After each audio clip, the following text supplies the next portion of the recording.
విశాఖ జిల్లాలో వడదెబ్బ వల్ల దాదాపు 84 మంది చనిపోయారు. ఇది ఈ ఇటీవల కాలంలో చాలా ఎక్కువ సంఖ్యలో చనిపోవడం అనేది జరుగుతుంది. ఇది ప్రధానంగా పర్యావరణంలో వచ్చిన సమతుల్యత మూలంగా చనిపోయారనేది పర్యావరణ శాస్త్రవేత్తలు చెప్తా ఉన్నారు.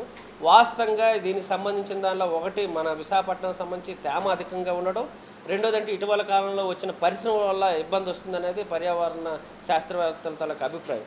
కాబట్టి దీన్ని వెంటనే పునఃపరిశీలన చేసి ఈ సమతుల్యతను కాపాడాల్సిన బాధ్యత కేంద్ర రాష్ట్ర ప్రభుత్వాలు దాన్ని భావిస్తూ ఉన్నాం. అట్లా ఇక్కడ ఉన్న కార్పొరేషన్ కానీ లేదనుకుంటే రెవెన్యూ యంత్రాంగం వెంటనే జోక్యం చేసుకొని ఈ సమతుల్యతను కాపాడాలి. అట్లాగే చనిపోయిన వాళ్ళకి ₹1,50,000 సీఎం రిలీఫ్ ఫండ్ నుండి ఇవ్వాలనేది వాళ్ళు ప్రయత్నం చేస్తున్నారు. సీఎం రిలీఫ్ ఫండ్ కాదు, ఎట్లాంటి ప్రకృతికి సంబంధించిన అంశాలు వచ్చినప్పుడు ఒక చట్టం చేయాలి. ఆ కుటుంబాన్ని ఆదుకోవటం, అట్లాగే ఆ కుటుంబానికి మెరుగైన జీవితాన్ని ఇచ్చే పద్ధతిలో వ్యవహారం చేయాలి. ఆ రకంగా ₹3,00,000 ఇవ్వాలనేది సిపిఎం పార్టీ డిమాండ్ చేస్తూ ఉంది. దీన్ని నియమ నిబంధనలకు సంబంధించి రెవెన్యూ యంత్రాంగానికి స్పష్టమైన ఆదేశాలు ఇవ్వాలి.